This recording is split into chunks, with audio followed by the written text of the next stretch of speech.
à savoir les élections. Et vous avez également les processus de la décentralisation tel qu'amorcé dans notre pays depuis quelques temps.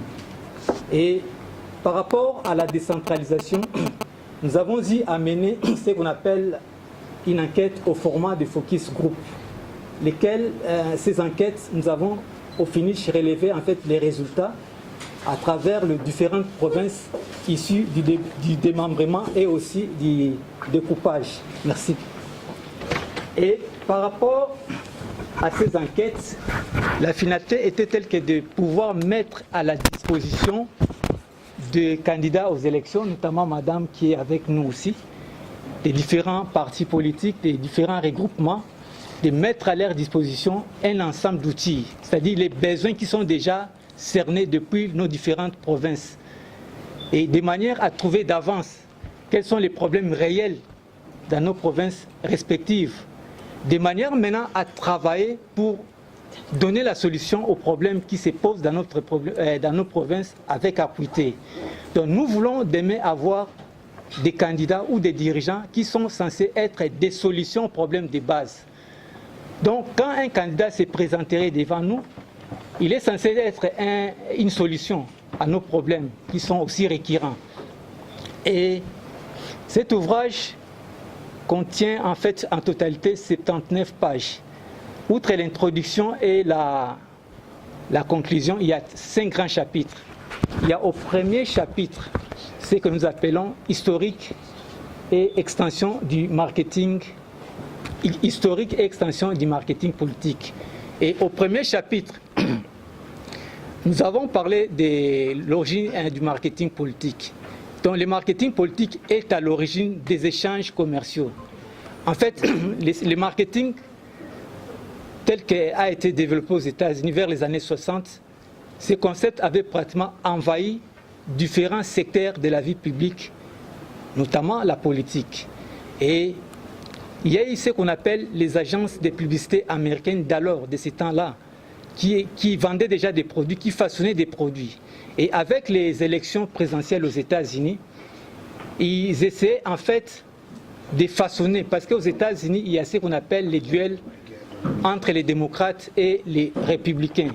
Et de ces duels, ils ont pris ces duels pour essayer un peu de façonner encore les produits, les candidats aux élections, c'est-à-dire de façonner, de modeler un candidat comme étant un produit, comme étant un savon, comme étant un bien ou un service. Alors, ces agences ont récupéré pratiquement les secteurs politiques. Et comme ces agences avaient leur succursale en Europe, notamment en Europe de l'Ouest, avec les partis des droites, et là c'était déjà vers les années 60 avec la Grande-Bretagne, et puis vers les années 65 c'était avec la Belgique et puis avec la France. Bien entendu, il y a encore d'autres pays d'Europe d'Ouest qui ont pratiquement embrassé ces concepts, notamment avec les succursales de ces agences américaines qui étaient implantées en Europe. Et peu après les partis politiques réputés de gauche d'Europe, de l'Est, ont encore emboîté les pas, notamment la Russie et les autres pays de l'Est. Et il y a un fait marquant du marketing politique. Il y a les duels en date, notamment avec le jeune John Fitzgerald Kennedy, qui était candidat démocrate aux élections de 1960, face à son challenger Richard Nixon. C'est-à-dire Richard Nixon qui était le candidat républicain. Il était parti favori par rapport aux élections de cette époque-là. Richard était parti déjà favori du point de vue de ses capacités, du point de vue de ses bagages, du point de vue aussi de son ancienneté. Mais Kennedy, qui était un jeune candidat, ayant compris ce qu'est le marketing politique, il avait si appliqué dans tous ses aspects, notamment sa parure, notamment sa posture, les discours qu'il avait étaient adaptés aux besoins des citoyens américains d'alors. Et il a aussi adapté son projet et il a aussi l'avantage d'avoir aussi la maîtrise par rapport à la télévision, parce qu'en ces temps-là, c'était l'avènement de la télévision vers les années 1960. Et Kennedy, qui avait bien compris tout cela et ayant maîtrisé cela, avait pratiquement renversé la donne à la dernière minute pour devenir pratiquement le 32e président des États-Unis d'Amérique. Et c'est après ce duel que le marketing politique a eu accepté ce trait, en fait, comme une discipline scientifique digne de nom.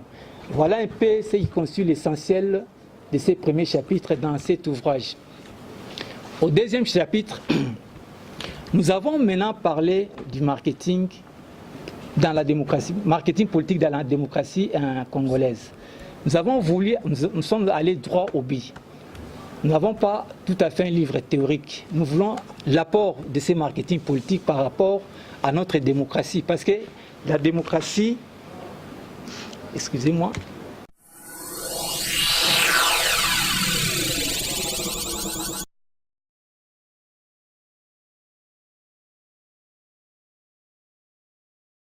et voilà, très chers internautes, Bandeko Balandi, Congo 26 TV et Sengoizaka. Et Belé, vous voyez, Bouza wana pour Hollande Bissou, toujours, hein, na découverte, na information, tout le rabino, tout ça, na pour na tambola. Koye la information, grâce à Fidèle Makaba, la douce de la presse congolaise. Je suis là à la présentation. Les autres, tout ça, moi, une nouveauté à Mouké. Le tambola qui vraiment. Koutanina maître Eva Kanda, Ouazali écrivain, autour un peu par rapport à livre naïe, tout ça tout le monde qui m'a battu mais salami les lots. Les livres intitulés Marketing politique, baromètre de la démocratisation en République démocratique du Congo. Tout vraiment exposé, maître de la cellule qui tout ça juste n'a besoin aux moi, président Mickey, naïe moko écrivain au hasard à Tosola naïe, monsieur Eva Topesio Matondo Mingi. Ah, merci maman, ngapena Pesio Matondo. Voilà, toza wana, toza nesengo mingi ya oyeba ete ondimi koleka na site na biso, tolinga tobeta mingi lisoloka ya livre na biso, oyo tomone auto kosala mo exposé et pas ya bato ebele ba société civile ezalaki wana, biso pe tozaki na kati. Alors tonga ito yeba nanu intitulé ya livre na yo, titre na yo wana. Pour nini keka toujours côté ya ba élection. Est-ce que ça pour ba élection we bandi aux aposa moi ba politique ba ya to ozol ko gagner moi marché to yeba nanu. Ah, maman journaliste, merci mina question na yo, eza mutuya question na yo. Biso tokomi buku wana eza maela sikatwe na ngona mboka o. Poete mboka onde e tomboli biso, mboka onde e formaki biso. Et puis ba former biso na mboko na makambo etali marketing, management, na otine économie na université de Kinshasa. Kuna na kati économie na sali babengi département ya gestion commerciale. Na lopoto ya batu ya mboka ba mindele babenga ngope marketing management. Alors natala kinde mboka ezotambula. Na lulenge mboka ezotambula. Na mona kete mutu nyonso esengeli apesa libanga na ye po ete mboka kende liboso.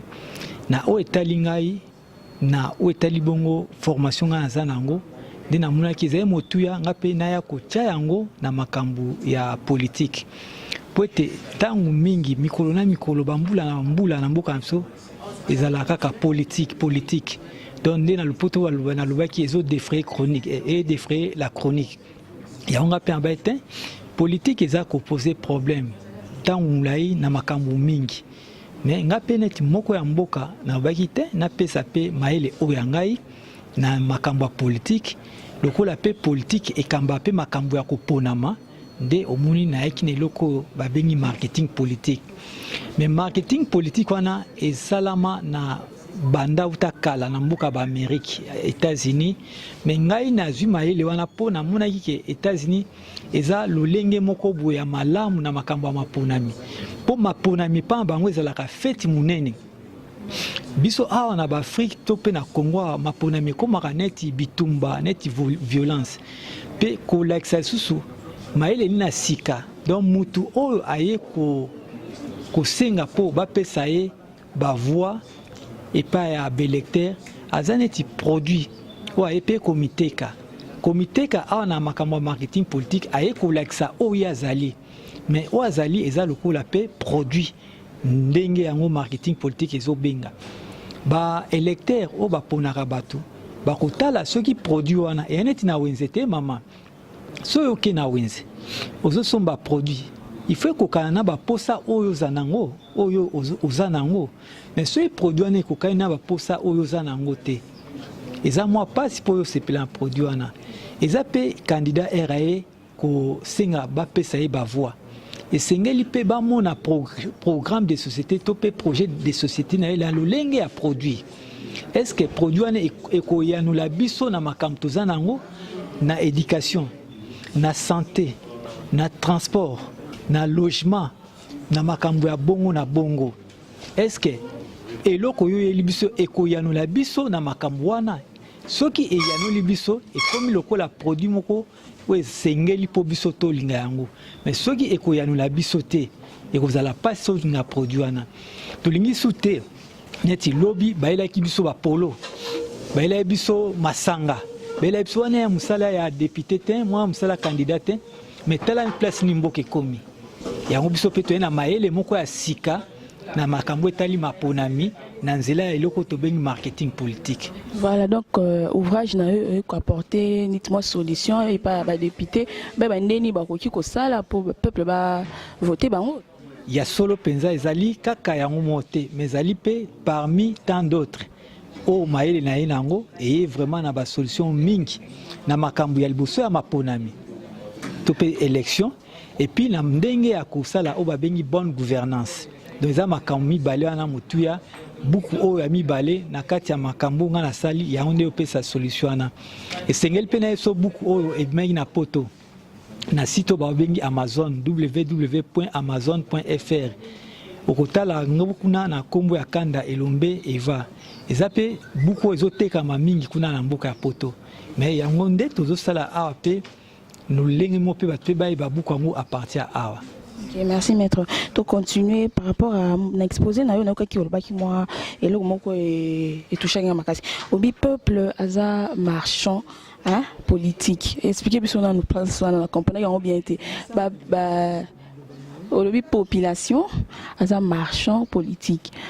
Moi place moko loka ki kolba neti ba politicien pour ba ye ba na il faut ba s'accrocher plus na peuple marchandise moi ningu moi isali maki wana nga ko expliquer ngana nous bien bon na lo babuya ya mutu ezabwe po o na sembola penza malamu ya mutu elobi bwete candidat wazoya na élection ye na makanso ya ye na démarche na ye aluka kaka ba pesa pouvoir candidat nyonso ne baoya bakoya kaka po topesa bango pouvoir tope confiance wana po bazwa ebonga na sima makambo koponama mais population ye aluka kaka ba pesa ye sengo na makambo ezotungisa ye makambo mai makambo bana kelasi makambo santé makambo logement makambo bilanga makambo nyonso wana population nde aluka kaka ba pesa ye eyano na makambo na ye population alingi alamuki bwe lotiliki ezali ya malamu omoni babalabala ya malamu po ba candidat ba uti na biso ba vai na biso kaka bisika to vandi na una communauté moko mais ba tombo maka na confiance au biso population to pesa ka bango yango so candidat alingi pa na biso esengeli ayeba nini ya motuya o population alingi nde akotyango na projet na ye to pe produit de programme d'action na ye mbe sima ye ko kita pe ko laksango population to pe électeur na bisika ya zali tala makam na bino motuya ezabwe ebwe na yebi yango déjà d'avance na bongisa kyango bweta nde na ko yanula bino na yango ezali te ke mutoye boye alobi ete apesa bino biloko kolia apesa bino courant apesa bino singa so apesa bino singa courant mama mutu nini nango akopesa singa na Congo mobimba ye moko eza makambo lokuta eza kaka gouvernement yango tobi député ya salaka mibeko na o etali bongo provincial na élection provinciale bango basala mibeko o babenga na lopoto ba edi ba o eza kuna na députation législative tope nationale kuna basala ba loi nde na provincial compé na national toza na gouvernement central tope gouvernement pe provincial bango nde bazwa kwa ba loi ba mbeko wana ba commission de décision na oyo bavotaki mpo basalela yango ebongola mpenza bisika mpenza ya société bato bavandi mpo esengo ezala. Merci. Selon ndeko Kanda Elombe va toza autant ébélité parce que tout ça bien exposé, donc tout ça moi interview to sangisana oyo le baki pour et ça la moi bien. Maintenant linga o bandela susu couper ça ba internet na biso ba téléspectateur na biso ba ozwa livre no wapi hein ou pour na yo ki keza déjà na site ou PSP site na yo pour ba meka kozwa. Merci maman, na kanisi pour na ozwa buku ezali na lolenge mibale. Soki pe okiko ke mbala moko na site tobenga ngo www.amazon.fr eko fungwami obetika Kanda Elombe Eva bande komsuba to beta a tope soki olingo mona nga mbala moko numéro na nga contact eza plus 243 89 50 844 01 o etalibo site na ngeza www.kandaelombe.com.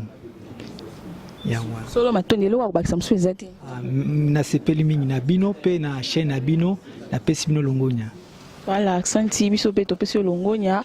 Très cher internaute, wana to ko yamba écrivain na biso na kombo ya monsieur Eva Kanda Elombe, mais qui a un peu expliqué par rapport au deuxième ouvrage nae au Abimisi sur la marketing politique. Alors pour Nangai Nabansi Tosuki wana vous a exposé Mobimba de quoi on a parlé de quoi il s'agissait wana Torozwango après interview ou ça après avant interview là ça dépend de Christelle Maswaku. En tout cas pour Nalelo Tosuki wana Matondo Mingi na Christelle Maswaku Jean-Paul Mafuta pour l'assistance ceux qui nzamba zongi te tokutani malasima mpona lelo bye.